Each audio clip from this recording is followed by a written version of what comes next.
गणपती बाप्पा मोरया. नमस्कार मित्रांनो, स्वागत आहे तुमचं सायन्सवाला दादा ह्या आपल्या युट्यूब चॅनलवरती आणि समर्पण या आपल्या नवीन सायन्सच्या फ्रेश बॅचमध्ये. इथे आपण बघत आहोत विज्ञान भाग 1 भाग 2 हे मराठी मीडियमच्या विद्यार्थ्यांसाठी आपली महाराष्ट्रातील कदाचित पहिली एकमेव असं युट्यूब चॅनल आहे की जिथे आपण मराठी मीडियमच्या विद्यार्थ्यांना त्याच लेवलचा स्टडी मटेरियल, पीपीटी स्लाइड आणि व्हिडिओ लेक्चर्स प्रोव्हाइड करतोय जसं की सेमी मीडियमच्या विद्यार्थ्यांसाठी असतं.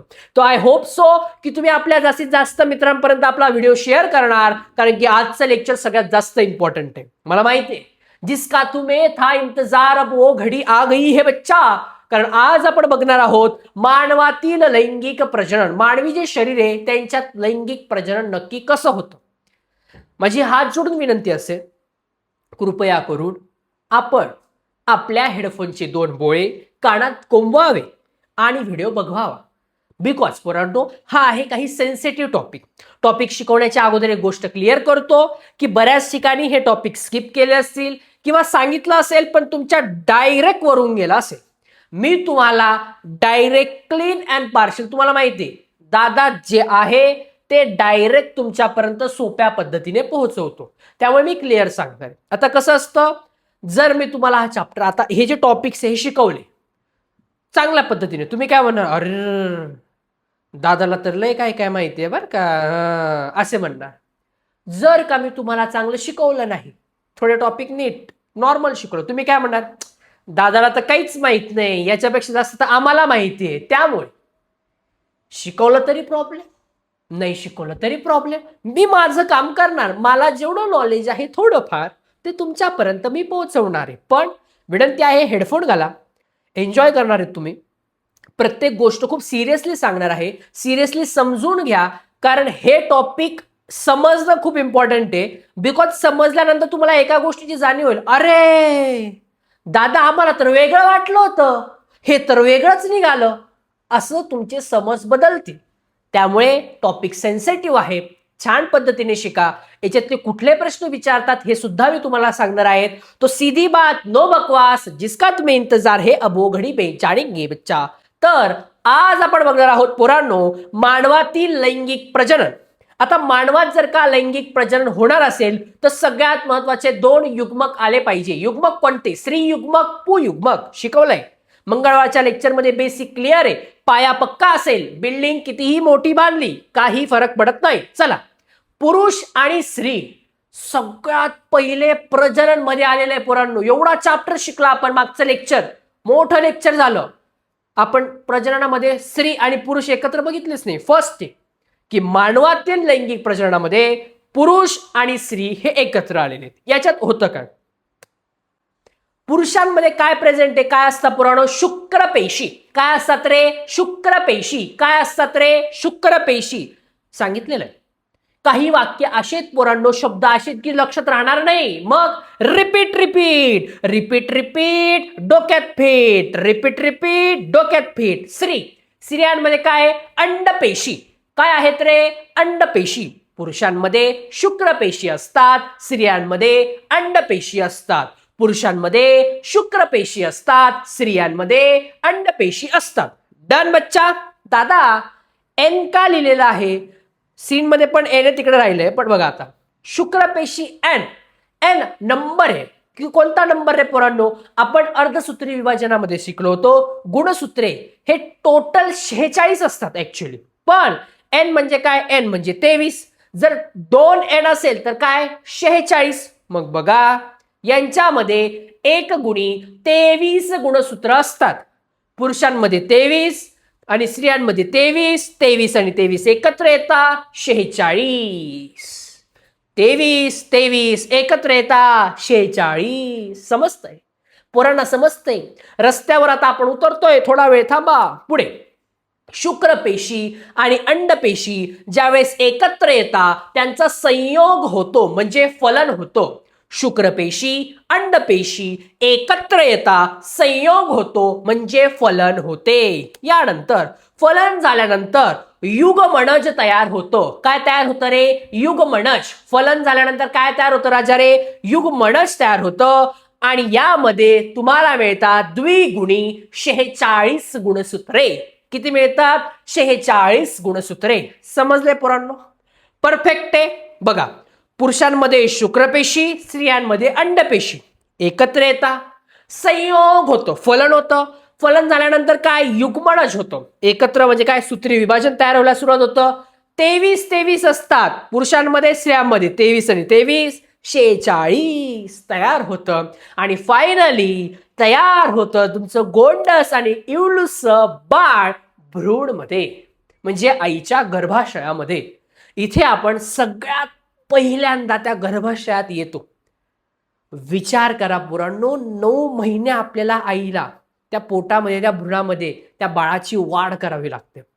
आपल्याला ही एंटायर प्रोसेस समजून घ्यायची आहे की नक्की ह्या पुरुषांमधून ज्या शुक्रपेशी आहे त्या तयार कुठे होतात, बाहेर कशा पडतात, स्त्रियांमध्ये अंडपेशींजवळ जातात कसं, इथपासून डिटेल मी तुम्हाला शिकवणार आहे.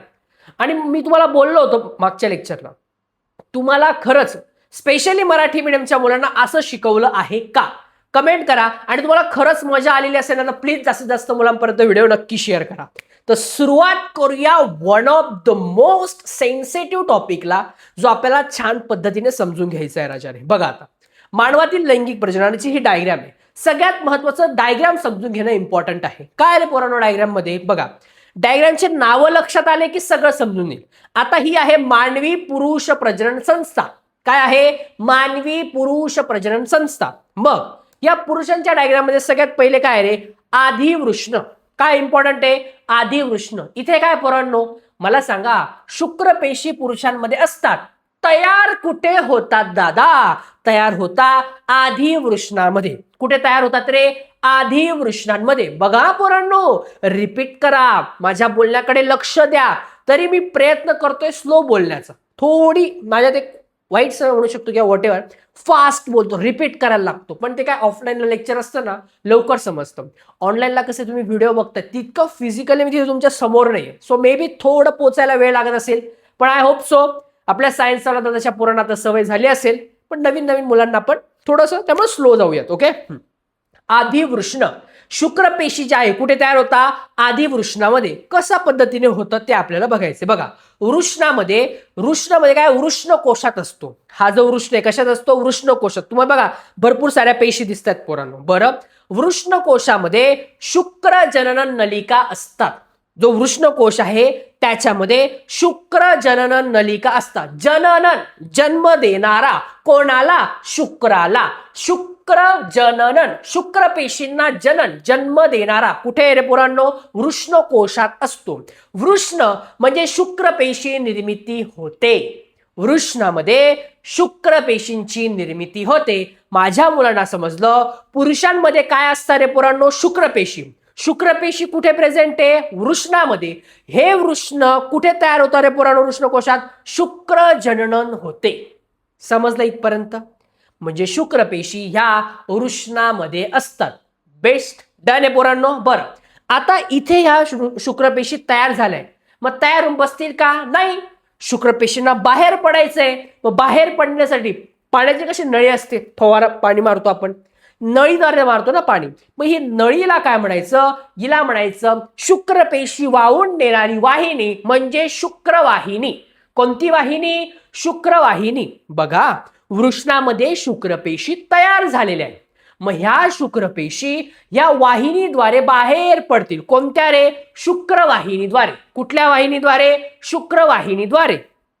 आता होतं काय माहितीये पोरांनो, हे जे शुक्रपेशी हे बाहेर तर पडतात, यांना जायचं कुठे राजा रे? तुमच्या अलैंगिक म्हणजे आपल्या फिमेल रिप्रोडक्टिव्ह सिस्टीम मध्ये, म्हणजे स्त्री जनन पेशी, म्हणजे स्त्रियांची जी काही रिप्रोडक्टिव्ह सिस्टीम आहे, प्रजनन संस्था आहे, स्त्री प्रजनन संस्था जी आहे तिथे त्यांना जायचंय. पण स्त्रियांची प्रजनन संस्था काही साधी सुधी नाही आहे, खूप जास्त ऍसिडिक आहे पोरांनो. म्हणजे काय माहितीये का, ती इझिली शुक्रपेशीला येऊ नाही देत, त्याच्यात फायटिंग होते. शुक्रपेशी ज्यावेळेस स्त्री प्रजनन संस्थेमध्ये जातात तेव्हा त्यांची काय होते? फायटिंग. मग ही फायटिंग जर का चालते तिथे काय? जिंकावं लागेल. जिंकावं लागेल म्हणजे काय? प्रवास लांबचा आहे. प्रवास साधा सुद्धा नाहीये, प्रवास खूप लांबचा आहे. मग हा लांबचा प्रवास ज्यावेळेस असतो तर काही ना काही साधन घेऊन जावं लागेल. म्हणजे काय? एनर्जी, ऊर्जा पाहिजे या शुक्रांना बाहेर जाण्यासाठी. मग यामध्ये पहिले काय होतं, प्रोसेस स्टेप वाईज समजून घ्या. वृष्णजलिका म्हणजे वृष्णामध्ये शुक्रपेशी तयार होतात. शुक्रपेशी तयार झाल्यानंतर ते कुठे येतात, शुक्रवाहिनीमध्ये येतात. मग शुक्रवाहिनी नंतर यांना काय, ऊर्जा बाहेर पडायचंय, काही ना काही प्रोटीन त्यांना पाहिजे पूर्ण शरीरामध्ये त्यांच्या शुक्रपेशींना. काय काय त्याला ग्रंथी म्हणतात. काय म्हणतात रे, ग्रंथी. कोणकोणत्या ग्रंथी आहे त्याच्यामध्ये येतं, पहिले शुक्राशय. कोणाचा शय, शुक्राचा शय. जेव्हा शुक्रपेशी शुक्रवाहिनीमधून बाहेर जातात, सगळ्यात पहिले कोण भेटतं, गोष्टीच्या स्वरूपात समजून घ्या म्हणजे छान समजेल तुम्हाला. शुक्रपेशी वृष्णामध्ये तयार होतात, वृष्णकोशामध्ये. वृष्णातून बाहेर पडल्या, कुठून कशाद्वारे बाहेर पडता, शुक्रवाहिनीमधून बाहेर पडतात. शुक्रवाहिनीमधून बाहेर जात असताना त्यांना वाटेवर कोण भेटतं, शुक्राशय भेटतं. शुक्राशय काय आहे, ग्रंथी आहे, ऊर्जा देण्यासाठी. मग ते विचारतात की अरे, शुक्राशय त्यांना म्हणतो की अरे शुक्रवाहिनी, शुक्रांनो कुठे चाललेत तुम्ही. ते म्हणता आम्ही तर चाललो आहे स्त्रियांच्या प्रजनन संस्थेमध्ये. तो म्हणतो अरे, प्रवास लांबचा आहे, प्रवास लांबचा आहे, काहीतरी ऊर्जा घेऊन जा माझ्याकडून. मग यांच्यातल्या काही गोष्टी शुक्राशय म्हणजे ग्रंथी ज्या आहे त्या शुक्रांमध्ये देतात. मग ते अजून पुढे जातात, त्यांना कोण भेटतं, पूरस्थ ग्रंथी. कोणत्या, पूरस्थ ग्रंथी. पूरस्थ ग्रंथी ह्या काय म्हणता, अरे प्रवास लांबचा आहे, आमच्याकडून पण काहीतरी ऊर्जा घेऊन जा. मग ते अजून ऊर्जा देतात त्यांना, अजून स्ट्रॉंग बनतात शुक्रपेशी. अजून पुढे जातात, मग यांना कोण भेटतं, काउपर ग्रंथी. कुठल्या ग्रंथी, काउपर ग्रंथी. कुठल्या ग्रंथी, काउपर. ते काय म्हणता, शुक्र कुठे चाललंय, म्हणे स्त्री प्रजनन संस्थेमध्ये चाललोय आम्ही. म्हणे अरे, प्रवास लांबचा आहे, प्रवास लांबचा आहे, लांबच्या प्रवासासाठी काहीतरी साधन घेऊन जा म्हणे तुम्ही. मग काय, काउपर ग्रंथी सुद्धा त्यांच्या ग्रंथी त्यांना देतात. ग्रंथी किती आहे, 3. शुक्राशय, पुरस्थ ग्रंथी, काउपर ग्रंथी. शुक्राशय, पुरस्थ ग्रंथी, काउपर ग्रंथी. शुक्राशय, पुरस्थ ग्रंथी, काउपर ग्रंथी. शुक्राशय, पुरस्थ ग्रंथी, काउपर ग्रंथी. ग्रंथी रे ग्रंथी, नाव पाठ कर ग्रंथी. ग्रंथींची नावं पाठ करणं इम्पॉर्टंट आहे. बाकी कॉन्सेप्ट मी तुम्हाला समजवतोच आहे. नेक्स्ट, आता ज्यावेळेस हे सगळ्या ग्रंथी एकत्र येतात कोणामध्ये, शुक्राणूंमध्ये, मग त्यांच्यापासून तयार होतं रेत म्हणजे वीर्य तयार होतं. काय तयार होतं, वीर्य. आणि हे शिश्नाद्वारे बाहेर सोडले जाते. शिश्ना म्हणजे काय, एक्सटर्नल ऑर्गन, बाहेरचा अवयव. पुरुषांमधला जो बाहेरचा अवयव आहे, स्पेशल ऑर्गन आहे, त्याच्याद्वारे वीर्य हे बाहेर पडतात. आता माझ्या पोरांना समजलंय वीर्य तयार कुठे होतं, वृषणामध्ये. बाहेर कशाद्वारे पडतं, शुक्रवाहिनीद्वारे. शुक्रवाहिनीद्वारे ज्यावेळेस ते बाहेर येत असतं तेव्हा वाटेवर काय भेटतात, ग्रंथी भेटतात. ग्रंथी कोणकोणत्या, शुक्राशय, पुरस्थ ग्रंथी, त्याच्यानंतर काउपर ग्रंथी. या ग्रंथी काय म्हणतात, अरे प्रवास लांबचा आहे. मग लांबचा जर का प्रवास असेल तर तुम्हाला काय, ऊर्जा पाहिजे. ऊर्जा जर का पाहिजे असेल तर काय, ह्या सगळ्या ग्रंथी देतात. मग या ग्रंथी आणि शुक्राणू यांच्यापासून रेत म्हणजे वीर्य तयार होते. आणि हे वीर्य हे शिश्नाद्वारे मेल म्हणजे आपला जो पुरुष प्रजनन संस्था आहे त्याच्यातून बाहेर पडतो. दादा, ही कंप्लीट झाली तुमची मानवी पुरुष प्रजनन संस्था. समजलंय, किती डिटेलमध्ये सांगितलं तुम्हाला मी, शुक्राणू कुठे तयार होतात तर बाहेर पडायचा, इथपर्यंतचा इन डिटेल प्रवास मी तुम्हाला सांगितलेला आहे. नेक्स्ट, आता पूर्ण प्रवास बघा कसा चालतोय. पहिले वृष्णजलिका, वृष्णांमध्ये. इथून काय, शुक्रवाहिनी. शुक्रवाहिनीपासून बाहेर कुठं, ग्रंथी भेटता. ग्रंथी भेटल्यानंतर काय, वीर्य तयार होते. आता हे वीर्य रेडी आहेत स्त्री प्रजनन संस्थेमध्ये जाण्यासाठी. पण त्या अगोदर काही फॅक्ट जाणून घेऊया. आश्चर्यकारक तथ्य काय, आधिवृष्ण नलिकेची लांबी, जी आधिवृष्ण नलिका आहे तिची लांबी 6 मीटर एवढी आहे. शुक्राणूंची लांबी ही 60 मायक्रोमीटर एवढी आहे. आणि शुक्राणूंचा जो प्रवास करतो, म्हणजे शुक्राणू जो एक्सटर्नल ऑर्गन आहे, स्पेशल ऑर्गन आहे मेलचा, मानवाचा, तिथून तर स्त्री प्रजनन संस्थेपर्यंतचं जे अंतर आहे हे 6.5 मीटर एवढं आहे. प्रवास लांबचा आहे. लांबच्या प्रवासासाठी ग्रंथींनी वेगवेगळी ऊर्जा दिलेली आहे. आता बघूयात मानवी स्त्री प्रजनन संस्था.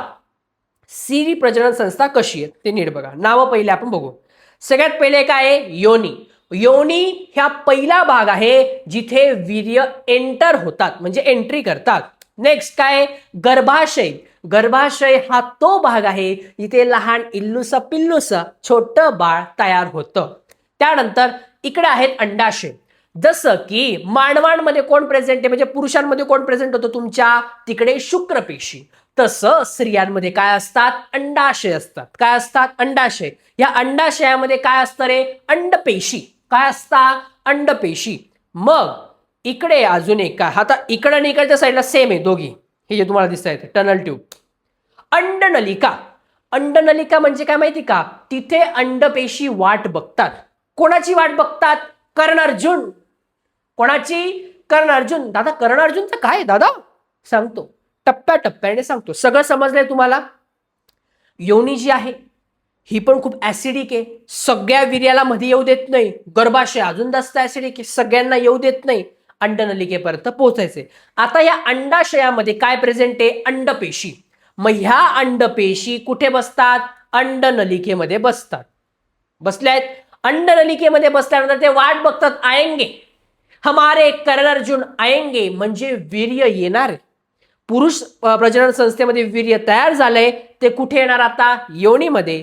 आणि ह्या योनीमध्ये बघा तुम्हाला दिसतंय शुक्रपेशी, ज्याला वीर्य आपण म्हणतो, हे वीर्य बघा आता मध्ये आले योनीमध्ये. योनीनंतर तुम्ही बघा आता कुठे आले? गर्भाशयाच्या दिशेने आले. गर्भाशयानंतर ते कुठे चालले पोरांनो? आता ते बरोबर तुमच्या अंडनलिकेजवळ आलेले. अंडनलिकेमध्ये कोण बसलेला? आपला अंडपेशी, जो वाट बघतोय की वीर्य येणार आणि तिथे काय? युग्मन होणार. म्हणजे काय? तिथं एकत्र पूर्णमध्ये येणार. मग आता ज्यावेळेस हे वीर्य येतात, तर तुम्ही बघितलं असेल स्टेपमध्ये की बरेच सारे नंबर ऑफ वीर्य येतात, खूप जास्त. योनीमध्ये काही मारले जातात, युद्ध होतं, फायटिंग. ते असं नाही इझिली येऊ देतात त्यांना. गर्भाशयामध्ये अर्धे तुम्ही बघितलं स्टार्टिंगला खूप जास्त होते. हळूहळू हळू काय टप्प्याटप्प्याने वीर्य कमी होता आणि फक्त काही मोजके वीर्य हे अंडपेशीवर जाऊन बसतात. आणि मग काय? हे सगळे वीर्य अशा पद्धतीने दिसतात जे अंडपेशीवर बसतात. आणि त्यांच्यापैकी एवढ्या साऱ्या वीर्यांमधून फक्त आणि फक्त एकच वीर्य, एकच म्हणजे तुझा क्रोमोझोम गुणसूत्र हा मध्ये एंटर करतो. आणि फायनली कॉंग्रॅच्युलेशन्स, आपको बेबी हुआ है. जर तुम्हाला मुलगा झाला असेल तर कॉंग्रॅच्युलेशन्स, पेढे वाटा. मुलगी झाली असेल पप्पांची परी तर तुम्ही जिलेबी वाटा. अशा पद्धतीचे कार्यक्रम होतो. खरं सांगा प्रोसेस किती मोठी आहे. दिसताना खूप गोष्टी सोप्या आहे, पण आता ज्यावेळेस तुम्ही प्रोसेस बघता आहे त्या गोष्टी पेपरात लिहिणं खूप अवघड आहे. आता पेपरात काय काय प्रश्न विचारले जाऊ शकतो ते तुम्हाला सांगतो. आय होप सो की तुम्हाला हे समजलं असेल. मी खूप स्लोली सांगितलंय. इवन जर का थोडेफार डाऊट असतील, समजलं नसेल, टेन्शन नाही. प्रीमियर संपला आपला की परत एकदा तुम्ही व्हिडिओ परत रिपीट बघा, तुम्हाला चांगल्या पद्धतीने समजेल. मी खूप स्लोली सांगायचा प्रयत्न केला असं मला तरी वाटतंय. आता बघा पोरांनो कसं पूर्ण मी तुम्हाला काय सांगितलं? वृषणामध्ये शुक्रपेशी तयार होण्यापासून ते अंडपेशी अंडनलिकेमध्ये बसतात. ह्या दोघी एकमेकांमध्ये संयोग कसा होतो हे पूर्ण आपण बघितलं आहे. हिचं फॉर्मेशन आपण बघितलेलं आहे. नेक्स्ट युग्मक निर्मिती. आता या युग्मकाची निर्मिती कशी होते दादा ते तरी सांगा मला. तर बघा पोरांनो, शुक्रपेशी आणि अंडपेशी दोन्ही अर्धसूत्री विभाजनाने तयार होतात. माझ्या पोरांना मी पहिले पण सांगितलेलं आहे, आपली संपूर्ण शरीर डोक्याच्या केसापासून पायाच्या नखापर्यंत कशाने तयार झालेलं आहे रे? पेशी. पेशी रे पेशी, गोऱ्या गोऱ्या पेशी. मग या सगळ्या पेशीपासून आपलं शरीर तयार झालेलं आहे. त्या कशाने? सूत्री विभाजनाने तयार होता. मग दादा जे काही हे ज्याला आपण म्हणतो क्रोमोझोम म्हणजे गुणसूत्रे जे आहेत हे कशाने होता? अर्धसूत्री विभाजनाने. मग पुरुषांमध्ये शुक्रपेशी आणि स्त्रियांमध्ये अंडपेशी या अर्धसूत्री विभाजनाने तयार होत असतात. समजलं तुम्हाला की युग्मक कसं तयार होतो पुरुषांमध्ये आणि स्त्रियांमध्ये? नेक्स्ट शुक्रपेशींची निर्मिती ही पुरुषांमध्ये कशा फॉर्ममध्ये होते? बघा वैशिष्ट्य काय, तपशील कुठे होते? जर का तुम्हाला कोणी हे प्रश्न आहे, हे बोर्डला विचारले जातात, विचारा 3-3 मार्क्सचा हा प्रश्न येऊ शकतो. तुम्हाला विचारलं शुक्रपेशींची निर्मिती पुरुषांमध्ये कुठे होते, लगेच माझ्या पूर्ण माहिती आहे वृषणात. मला नाही वाटत या अगोदर इतकं डिटेल तुम्हाला माहिती असेल, पण आता तुम्हाला एकदम क्लिअर सिंपल मध्ये गालावरती डिंपल पडस्तर इन्फॉर्मेशन आहे. वृषण म्हणजे शुक्रपेशींची निर्मिती कुठे होते? वृषणात होते. कुठे होते? वृषणात होते. कधी सुरू होतं पोरांनो म्हणजे जे काही शुक्रपेशींची निर्मिती व्हायला सुरुवात कधी होते? यौवन अवस्था, परिपक्वता. यौवन अवस्था म्हणजे काय? ऑलमोस्ट वयाचे 12 ते 16, 12, 14, 15, 16, 12, 13, 14, 15, 16 हे एक जे वय असते जिथे आपण म्हणतो आपण मोठे होतो, आपला आवाज घोगरा होणे, दाढी वगैरे येणे, मिशा येणे, बरं आपल्या एक्सटर्नल बॉडीमध्ये, एक्सटर्नल शरीरात काही चेंजेस, बदलाव व्हायला सुरुवात होता. एक पर्टिक्युलर वय असतं, त्या वयामध्ये हे जे शुक्रपेशी यांच्या निर्मितीला सुरुवात होते. कधी थांबते दादा? हे जे शुक्रपेशी आहे हे संपून जातात का? अजिबात नाही, कधीच नाही. मृत्यूपर्यंत अनलिमिटेड स्टॉक सतत होते, पूर्णपणे कंटिन्यू. म्हणजे ही जी निर्मिती सतत होत असते, थांबत नाही. अंडपेशींची निर्मिती स्त्रियांमध्ये one of the most important topic आता आपण बघतोय. कुठे होते? अंडाशयात होते. म्हणजे अंडपेशींची निर्मिती कुठे होते? अंडाशयामध्ये होते. जन्मावेळी जेव्हा जन्म होतो म्हणजे स्त्रियांचा, 2 ते 4 दशलक्ष अपक्व जे काही तुमचे अंडपेशी तयार होतात. इथे राहिला थोडा शब्द तो, 2 ते 4 दशलक्ष अपक्व अंडपेशी तयार होतात. याच्या अगोदर एक गोष्ट सांगतो, बऱ्याच मुलांना हा प्रश्न पडला, दादा हे जे अंडपेशी आहे ज्याच्यामध्ये म्हणजे अंडाशयामध्ये अंडपेशी तयार होतात, त्या अंडनलिकेमध्ये जाऊन बसतात, ते आम्हाला समजलं, पण दादा हे कंटिन्यू असं होतच असतं का? नाही. याला आपण म्हणतो पोरांनो मेन्स्ट्रल सायकल, जी की आता पुढे बघायचे. मासिक पाळी म्हणजे काय? महिन्यातून एकदा हा जो काही अंडपेशी आहे हा अंडनलिकेमध्ये येऊन बसतो, तो वाट बघतो कर्णअर्जुन, म्हणजे वीर्याची तो वाट बघत असतो. वीर्य आला तर बेबीचं फॉर्मेशन होतं, नाही आला तर काय होतं ते आपल्याला बघायचंय. आणि ही एक अशी गोष्ट आहे मासिक पाळी की ज्या गोष्टी ज्यावेळेस मी तुम्हाला सांगेल त्यावेळेस तुम्हाला एका गोष्टीची 100% जाणीव होईल की खरंच मुलींना किती मोठ्या प्रमाणावर त्रास सहन करावा लागतो. It's not a joke. सांगेल मी तुम्हाला, ज्यावेळेस तुम्हाला शिकवेल तुम्हाला सांगायची गरज नाहीये, तुम्हाला ऑटोमॅटिक गोष्टी समजतील की मला काय म्हणायचं आहे. असो, चला, कधी सुरू होतं हे? यौन अवस्था.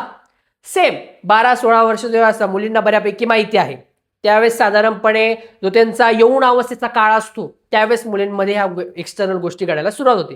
वारंवारता, दरमहा एक अंडपेशी, दरमहा एका महिन्याला एक अंडपेशी येते, अंडनलिकेमध्ये बसते. मुलांना प्रश्न पडला असेल, दादा अंडनलिकेमध्ये येऊन बसते, दर महिन्याला येते ते समजलं, पण जर का त्यांच्यामध्ये वीर्य गेलंच नाही तर त्या अंडपेशीचं काय होतं दादा? ते आपल्याला शिकायचंय पोरांनो. बघा आता, वारंवार तर सांगितलं दरमहा. कधी थांबते? हो, जसं की पुरुषांमध्ये अनलिमिटेड म्हणजे मृत्यूस्तर, ज्या मुली आहेत स्त्रियांमध्ये हे फक्त सुमारे 45 ते 50 वर्ष या कालावधीमध्ये स्त्रियांमध्ये त्यांची मासिक पाळी जी आहे म्हणजे अंडपेशींची निर्मिती ही पूर्णपणे थांबते. म्हणजे एखादी स्त्री एखाद्या बाळाला फक्त वयाच्या 45 ते 50 वर्षापर्यंत जन्म देऊ शकते. ही महत्वाची गोष्ट आहे, पेपरला विचारलं जाऊ शकतं तुम्हाला. आता रोज निवृत्ती, मेनोपॉज, पेपरला आलेला आहे, बोर्डचा प्रश्न आहे हा, one of the most important आहे. काय हा प्रश्न? स्त्रियांची प्रजनन संस्था एकतर थांबते किंवा अनियमित होते. म्हणजे ज्यावेळेस एक 40-45 वर्षाचं वय होऊन जातं ना पोरांनो, त्यावेळेस या स्त्रियांमध्ये हे जे अंडपेशी तयार होण्याची जी गोष्ट आहे ना, ही एक तर पूर्ण थांबून जाते किंवा नियमित नाही होत. ह्या महिन्यात आलंय तर पुढच्या महिन्यात अंडपेशी तयार होत नाही, परत 1-2 महिने होत नाही, असा प्रॉब्लेम यायला सुरुवात होऊन जातो. यामुळे रोज निवृत्ती होते. रोज निवृत्तीची व्याख्या मोस्ट मोस्ट मोस्ट IMP आहे 100.3.4% पुढे. स्त्री प्रजनन संस्थेचे कार्य थांबणे. रोज निवृत्ती म्हणजे काय? जी स्त्रीची प्रजनन संस्था आहे तिथे जे कार्य हे पूर्णपणे थांबून जातं. वय काय? 45 ते 50 वर्षाची ज्यावेळेस स्त्री होते तेव्हा हे सगळं कार्य थांबून जातं. प्रजननावर नियंत्रण ठेवणारी संप्रेरके यांचा स्राव थांबतो किंवा अनियमित होतात. जे काही संप्रेरके आहे, हार्मोन्स जे आहेत हे पूर्णपणे थांबतात किंवा त्यांचा ह्या वेळेस आले तर पुढच्या वेळेस येत नाही, अशा गोष्टी होतात. परिणाम काय? रोज निवृत्ती ही 45 ते 50 वर्षानंतर महिला ह्या एखाद्या बाळाला जन्म देऊ नाही शकत. म्हणूनच तुम्ही बघितलं असेल की बऱ्याच गोष्टी होतात ज्यावेळेस 35-40 वर्षानंतर, 30-35 नंतर ज्यावेळेस या गोष्टी केल्या, तो अंडाशय जो असतो, जे काही अंडपेशी तयार होतात त्या परिपक्व नसतात.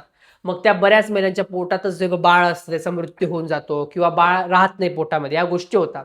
बऱ्याच मुलांना हा प्रश्न पडला की दादा असं पण तर होतं की बऱ्याच लोकांना अगोदरच यंग एज मध्येच बाळ होत नाही, ते प्रॉब्लेम्स नक्की काय आहेत? अशा प्रॉब्लेम्सला आल्यानंतर लोकांना कसं काय बाळ होतं मग तरी पण? ह्या सगळ्या गोष्टी जे काही आहेत सगळं मी तुम्हाला इन डिटेल सांगणार आहे, टेन्शन नका घेऊ. यानंतर फलन. फलन म्हणजे काय? शुक्राणू व अंडाणू म्हणजे शुक्राशय आणि अंडाशय यांच्या संयोगाने युग्मनज तयार होण्याच्या प्रक्रियेला फलन असे म्हणतात. 1 मार्क्ससाठी तुमच्या शाळेच्या एक्झामला मोस्ट IMP. शुक्राणू व अंडाणू यांच्या संयोगाने युग्मनज तयार होण्याच्या प्रक्रियेला फलन असे म्हणतात. मानवामध्ये फलन हे अंतर्गत असते. मानवामध्ये फलन अंतर्गत असते. संभोगाच्या वेळी वीर्य योनीमध्ये संकलित होते. आता मला एक गोष्ट एक तर तुम्हाला ही समजलं पाहिजे. आता वीर्य जे आहे हे असे कधी पण जाता का, बाहेर पडता का? नाही. कधी? संभोग ज्यावेळेस होतो, मीटिंग, संभोगाच्या वेळी ज्यावेळेस वीर्य बाहेर पडतात, कुठे योनीमध्ये जातात, तेव्हा लाखो शुक्राणू प्रवास करतात. नंबर ऑफ शुक्राणू असतात. जसं मी तुम्हाला सांगितलं, कुठे योनीमध्ये जाता, तुम्हाला माहिती लाखो जातात तर लाखोच्या लाखो डायरेक्ट जाता का अंडाशयावरती? नाही. ते ऍसिडिक असतं खूप, ते सगळ्यांना जाऊ देत नाही. जो स्ट्रॉंग आहे रेसमध्ये त्यालाच पुढे जाऊ देतं. ते योनीमध्ये काही मारले जाता, काही गर्भाशयातून निघून जाता. अंडवाहिनी फक्त जो काही अंडाशय आहे त्याच्यामध्ये फक्त एकच शुक्राणू अंडाणूचे फलन करतो. याला फलन वाहिनीमध्ये अंडवाहिनी, हे फलन अंडवाहिनीमध्ये होते. किती महत्वाची गोष्ट आहे. लाखो शुक्राणू जातात आणि फक्त एक शुक्राणू म्हणजे एक वीर्य जो आहे हा फक्त त्याचं फलन होतं. आता परत काहींना प्रश्न, दादा जसं तिकडे होतं द्विफलन, इकडे पण आहे का? 2 जर का वीर्य गेले तर हो, ट्विन्स सारखे जुळे जुळे जुळ्यांचा टॉपिक शिकणार आहे. जुळे कधी होतात? बऱ्याच लोकांना हौस आहे, आम्हाला की नाही आम्हाला जुळच पाहिजे. अरे तिळच पाहिजे. अरे थांबा, बघा आधी प्रोसेस काय, ती मोठी प्रोसेस आहे. आता फलन अंडाणू मुक्तता सुरुवात जी आहे यौन अवस्था 10 ते 17 वर्षांमध्ये, याची समाप्ती रोज निवृत्ती म्हणजे आपण याचं बघतो आहे फिमेलचं म्हणजे स्त्रियांचं बघतो आहे. अंडाणूंची जी मुक्तता म्हणजे संपतात कुठे, सुरुवात कधी होते? यौन अवस्था 10 ते 17 वर्षांमध्ये. समाप्ती कधी होते? रोज निवृत्ती 45 ते 50 वर्षांमध्ये संपून जातं. वारंवारता दर महिन्याला एक अंडाणू तयार होतो. Next अंडक, oocytes. अंडक म्हणजे काय? जन्माच्या वेळी 20 ते 40 लाख अंडके उपस्थित असतात. तुम्हाला एक सिंपल भाषेत सांगू पोरांनो, आपल्याला हाताला खरचटलं की नाही, बरोबर आहे, एक नॉर्मल असं मी जर का ब्लेड घेतला असं मारला, इथे रक्त बाहेर आलं, आपल्याला किती त्रास हो, खूप त्रास होतो आपल्याला. नॉर्मल खरचटलं, आपण शाळेत पडतो, थंडीचा किती त्रास होतो, रक्त बाहेर आलं तर. मला सांगा, हा जो अंडाशय आहे ना, म्हणजे अंडपेशी जी आहे ही आपल्या अंडनलिकेमधून ज्यावेळेस स्त्रियांच्या बसते आणि वाट बघते कोणाची? वीर्याची. जर का वीर्य आलं नाही तर त्या अंडनलिकेमध्ये काय होतं? फलन म्हणजे ती पूर्ण ब्रेकडाऊन होतं, म्हणजे पूर्ण तुटली जाते. म्हणजे मला सांगा, जो एक स्किनचा गोळा आहे म्हणजे पूर्ण त्वचेचा गोळा तयार झालेला आहे रक्ताचा पूर्ण, का? बाळ तयार होणार तिथे. पण जर का त्या गोष्टी आल्याच नाही तर काय होणार? ते पूर्ण तुटल्या जाणार. बिकॉज ते काही कामाचं आहे का? नाही, कारण प्रत्येक महिन्याला परत नवीन आपल्याला अंडाशय तयार करायचं आहे. ते तुटलं जाताना मोठा गोळाचं पूर्ण ब्रेकडाऊन, पूर्ण रक्त बाहेर पडतं शरीरातून. हा किती मोठा त्रास आहे. आणि ह्या मुलींच्या जन्माच्या वेळीच 20 ते 40 लाख अंडके उपस्थित असतात. त्यावेळेस बाहेर पडण्याचं कारण नसतं त्यावेळेस, कारण ते काय म्हटले तुम्हाला, जन्माचे अंडक पूर्ण परिपक्व नाही येते. रोज निवृत्ती फक्त 400 अंडके मुक्त होता, उर्वरित रास पावतात. फक्त 400 अंडके म्हणजे 400 वेळा ते बाहेर पडतात. ब्लिडिंग होते म्हणजे ज्याला आपण रक्तवाहिनी, रक्त बाहेर पडतं आणि बाकी काय त्या रास होऊन जातात म्हणजे संपुष्टात येतात बाकीचे जे काही फलन आहेत ते. आता सगळ्यात महत्वाची गोष्ट, दादा मुलगा कधी होता आणि मुलगी कधी होतं? Sex determination in human being म्हणजे मानवातील लिंग निश्चितता. इम्पॉर्टंट आहे ना, की दादा मुलगा कधी होते आणि मुलगी कधी होते यार, ते आम्हाला माहित नाहीये. आणि इथे मी तुमचा एक मोठा गैरसमज तोडणार आहे. बघा की बऱ्याच ठिकाणी मुलींना म्हणजे महिलांना असं म्हटलं जातं की तुमच्यामुळेच मुलगा नाही झालेला आहे, मुलगी झाली का त्या महिलांना दोष दिला जातो. ह्या गोष्टींवरून तुम्हाला एक गोष्ट समजेल की मुलगा होईल की मुलगी हे कोणावर डिपेंड आहे? मानवावर डिपेंड आहे का एखाद्या बाईवर म्हणजे पुरुषावर डिपेंड आहे का स्त्रियांवर डिपेंड आहे? पहिली गोष्ट तर हे आपल्या हातात आहे का? नाही. अंडपेशी येणार आहे आणि तिकडून काय तुमचा शुक्राणू येणार आहे. हे आपण करतो का तयार असं घरी आणि हातात, असं काही का ते नाही. ही ऑटोमेटेड प्रोसेस आहे ना, नॅचरल प्रोसेस आहे ना, याच्यात आपण नाही ठरवू शकत. पण ह्या ज्यावेळेस मी आता शिकवणार आहे, ही स्लाइड ज्यावेळेस शिकवून होईल, तुमचं उत्तर तुम्हाला मिळेल. आणि हा प्रश्न 2 ते 3 मार्क्सला बोर्डला विचारला गेला या अगोदर सुद्धा.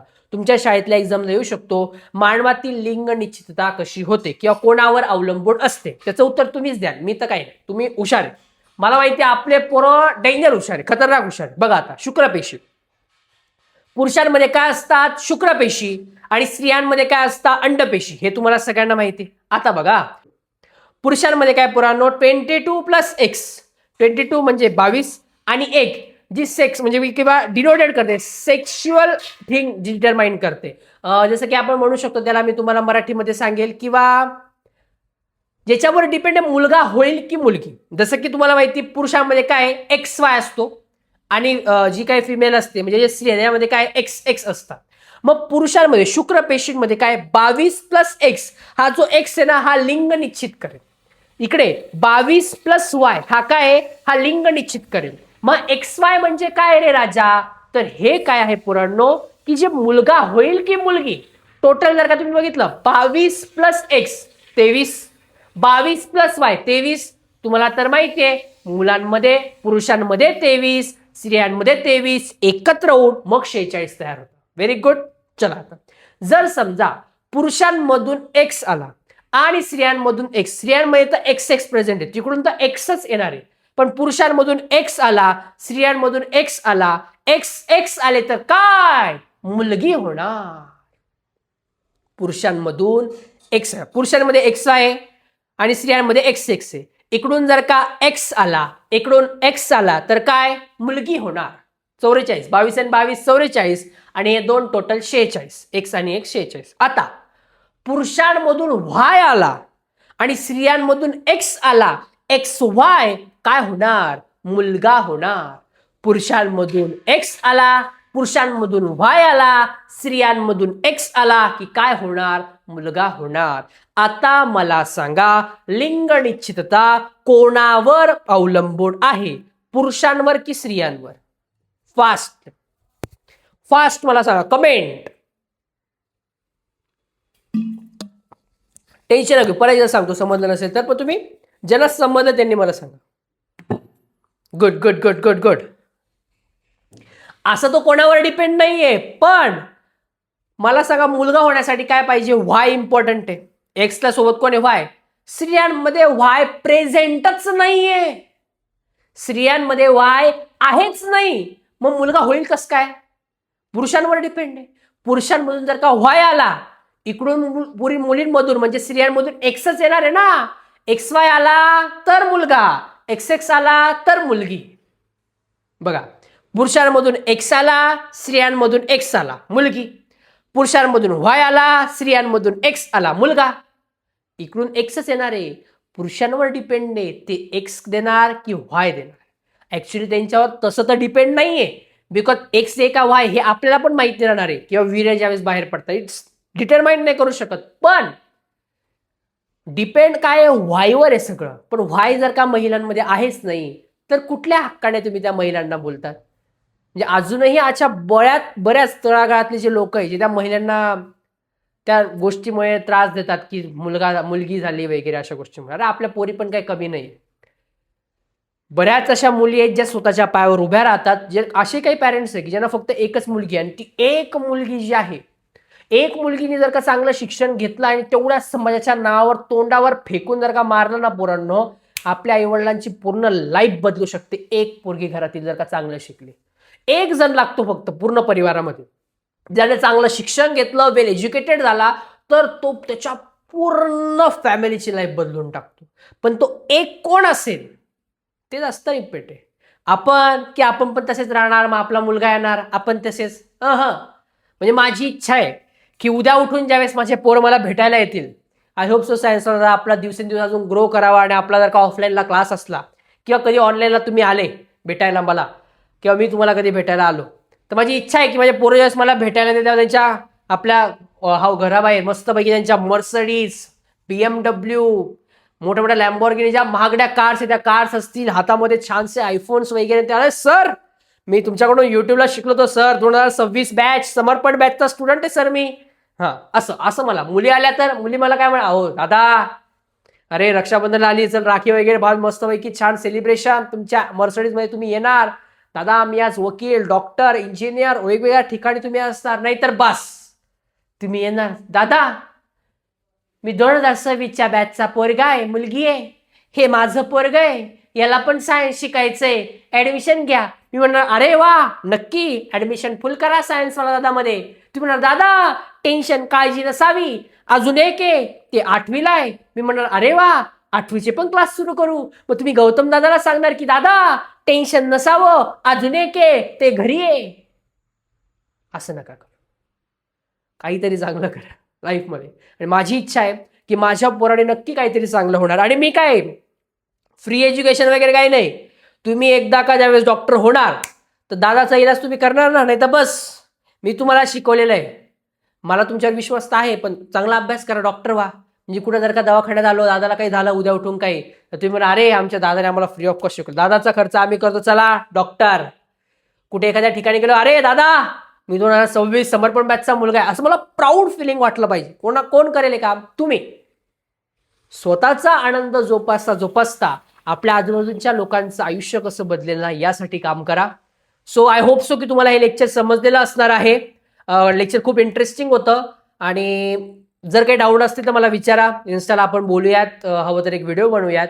मला माहिती की हा चॅप्टर शिकवल्यानंतर बऱ्याच मुलांच्या मनात डाऊट आहे.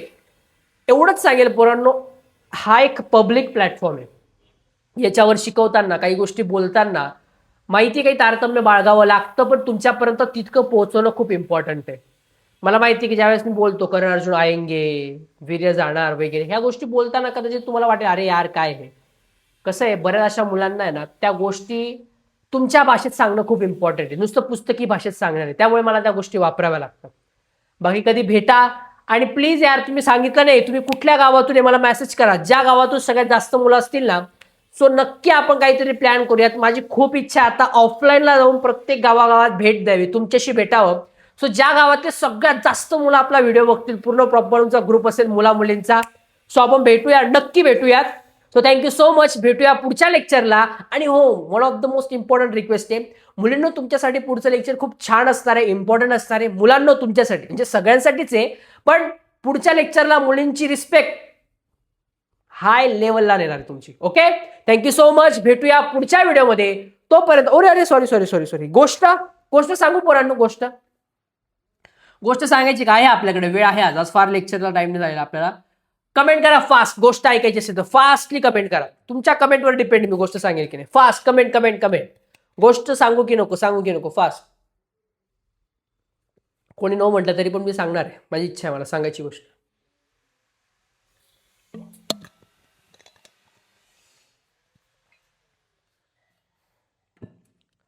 तर पोरांनो, आजची जी गोष्ट आहे आता मी सांगितली की नाही ऍक्च्युली मलाच नाही आठवते, पण जे नवीन असेल त्यांनी परत ऐका, जे जुने असेल त्यांनी ऍडजस्ट.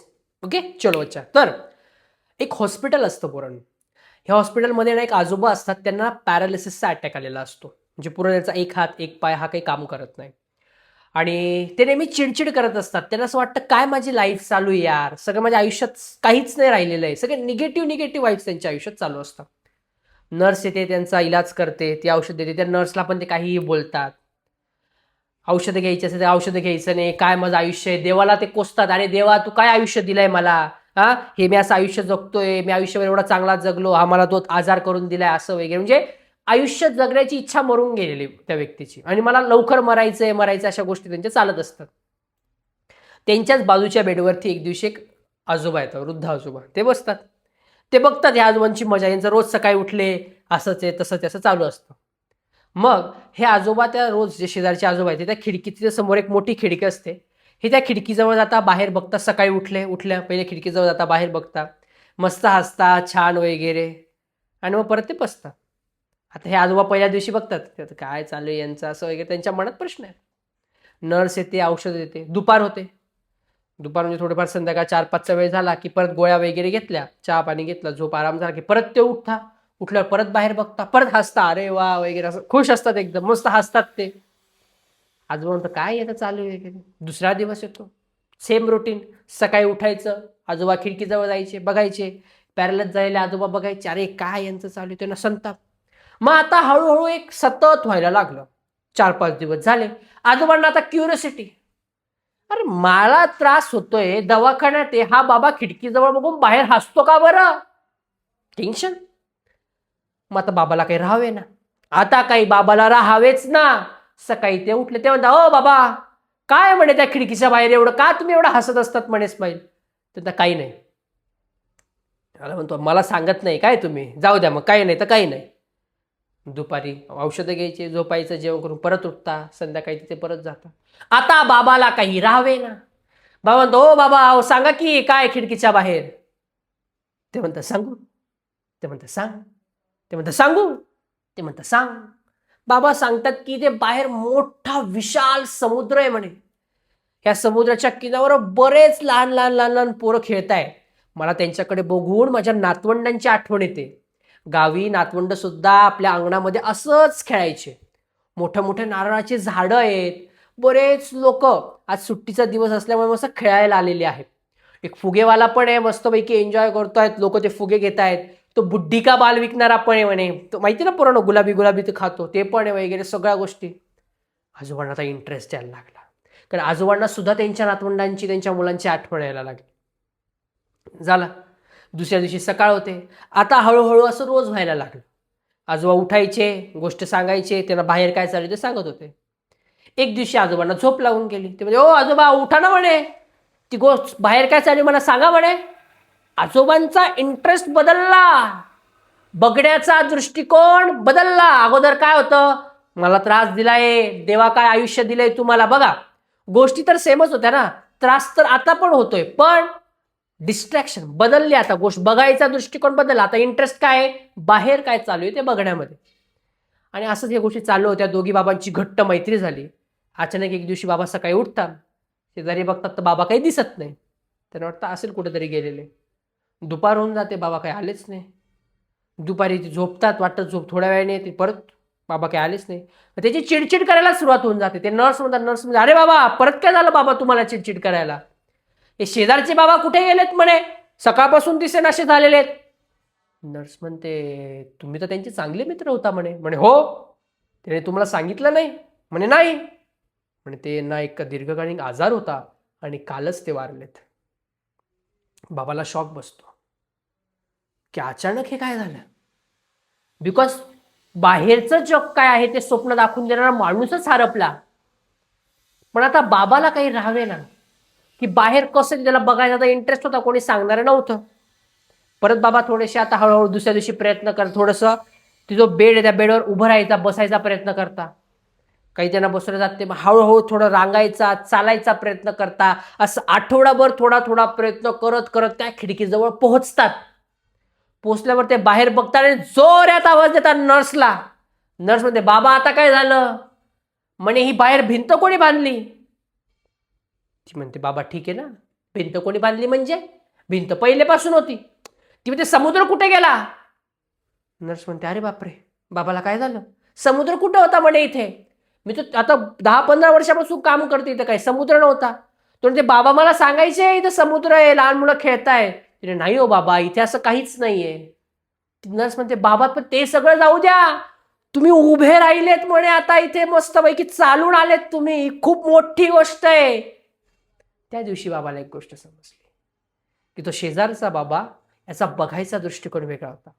बाहेर एक साधी भिंत होती, साधी प्लेन भिंत होती, पण त्या बाबाला त्या जो बेड आहे तिथून तर त्या खिडकीपर्यंत आणण्याला मजबूर करणारे ते बाबा होते.